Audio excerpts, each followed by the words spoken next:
MG Rob back with you, and today we're putting a set of front calipers on an MGB.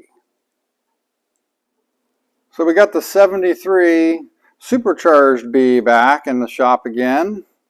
He brought it out last week to have me look at how it was shifting because something was feeling funny to him, and I noticed that our left front brake caliper was hanging up on the test drive. So today we're putting front calipers on it. It's a little easier to tell with the wheels actually on, but you can see how this one still turns relatively decent. And this one here doesn't, stops a little quicker. So the calipers are held on with two bolts, and there's a lock tab that goes across there that gets bent over. So the first thing you got to do is unbend the tabs on the lock tabs. Now how hard that is depends on who bent them over and how tightly they bent them over. Some people really hammer them on there tight, and they really don't have to be that crushed against there really that tight. So then the bolts are 5/8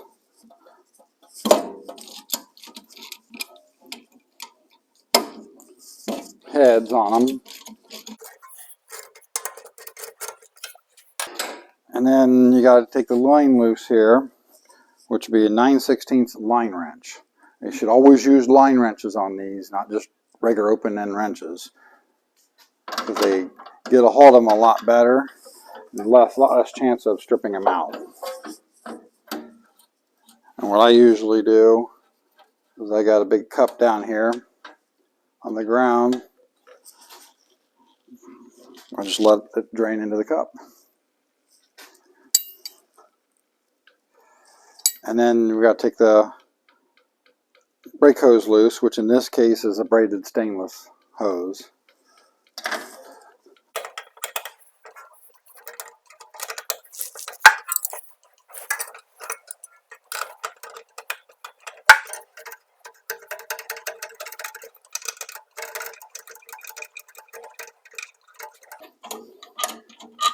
Now I'll make the determination for sure,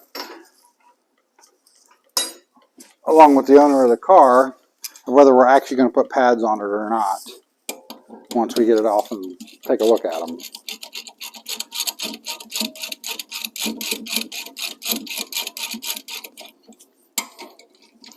But I don't believe they've gotten hot enough that we have to replace them,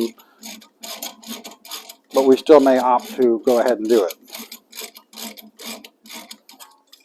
Because if they have been dragging much at all, you really should replace them.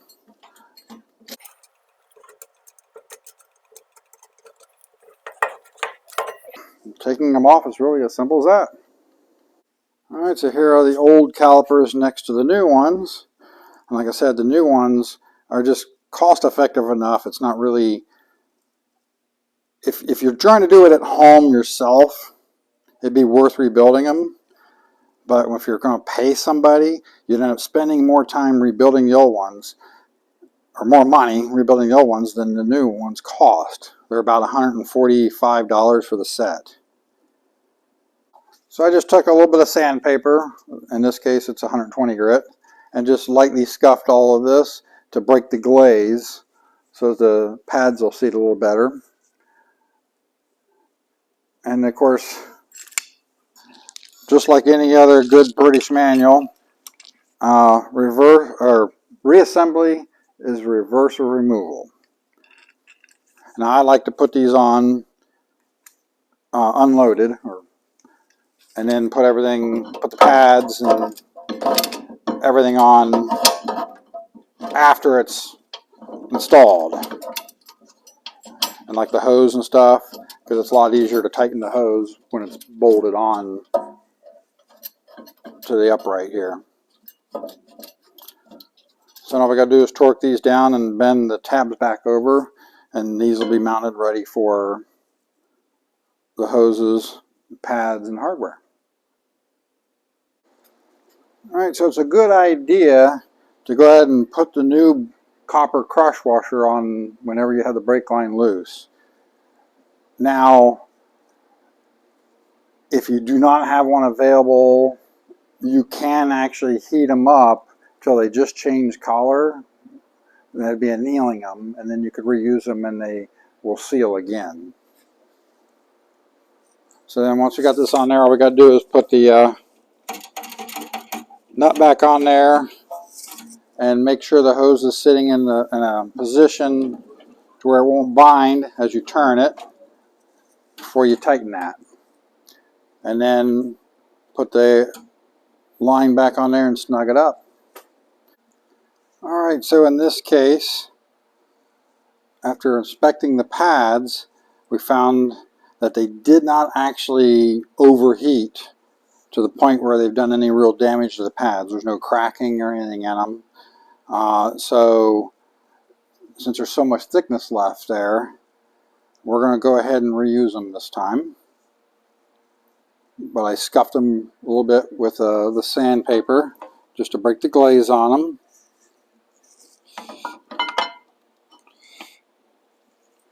And we just slide those in there. And then we got the little spring clips that hold them in here. You put the short leg down and the long leg towards the middle.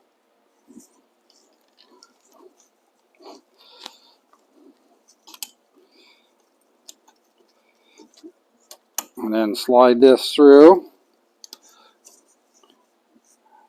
And just repeat on the top with the long leg towards the middle and the short leg to the outside.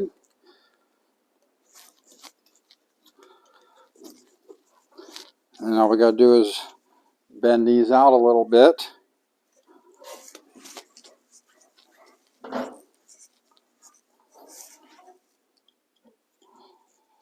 To keep them from wanting to pull out. And that's pretty much it. Now I just got to go do the other side. And then we can bleed the brakes. Alright, so normally for bleeding the brakes, I have a cap that I put on the master cylinder, and I'll put a couple pounds of pressure on top of it and then just open the bleeders until I get fluid and get most of the air out. Then I go to pressure bleeding by pumping the pedal. But in the interest of not actually turning the air compressor on right now with as much noise as it makes, and for those who don't have that available to them, we'll do this. We're going to do it here for you. Now, I've already done the other side. You should always start with the one furthest away from the master cylinder. And since right now I'm just doing front brakes, that would have been the right side. And then we come to the left. So I put a hose on it so I can catch it down into a cup down here. So then we'll just simply, until I get most of the air out, we'll just do a simple one push, open, and until we actually get to the point where I'm down to just getting the last air out. Then we'll try to pump it up to get more pressure. All right, push down.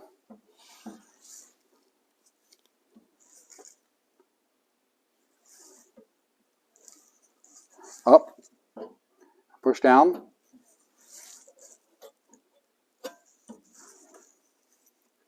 At first you'll see nothing because there's just a little bit of air coming out. Up. Down. And good communication between the person bleeding and the person doing the pumping is critical here. Up. Down. Because you don't want the person pushing the pedal to lift it up while the bleeder's open, because then it sucks air back in. All right, up and down. So now we're getting some fluid, but we're still getting a lot of air. Up, down,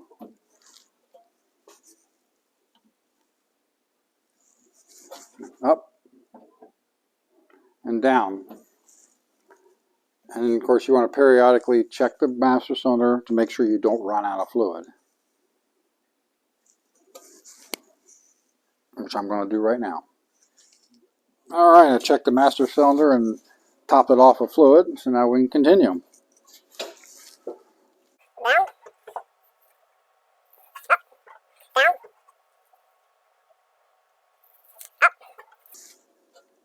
down. So now we're just getting small bubbles out of it. So now we're about to the point where we can actually start pressure bleeding it and actually pump the brakes up, build pressure, rather than just one time down. You can let up. All right, now that we're at this point of actually pressure bleeding, which I already done the other side now, so I'm back on this side, is you want to have like whoever you got pumping, say pump it like 3 or 4 times and then hold to build pressure. But you don't want them to like really jam it fast and hard like a jackrabbit, because that can just aerate the fluid. You want to do it nice and soft, just nice and easy, and build pressure up, and then he holds. And then now that we're getting pressure, we want to look at the connections here and here to make sure we're not leaking anything. If so, then we got to go back and address that. All right, pump it.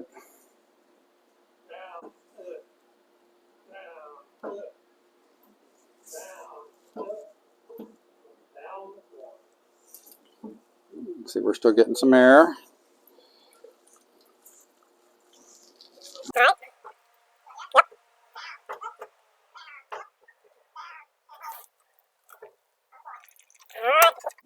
You just want to keep going until you see no small air bubbles anymore, and then I usually do it 1 to 2 more times after that just to verify it.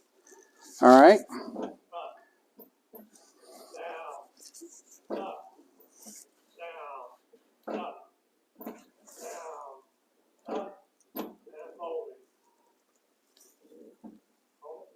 All right, see, so now we got no air bubbles here. Then I'm going to do it just 1 or 2 more times, and then we'll be good.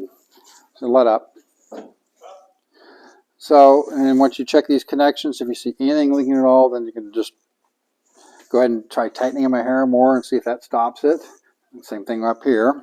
If that doesn't stop it, then you got to investigate further, take things apart, make sure that the face of the caliper is machined properly, things like that.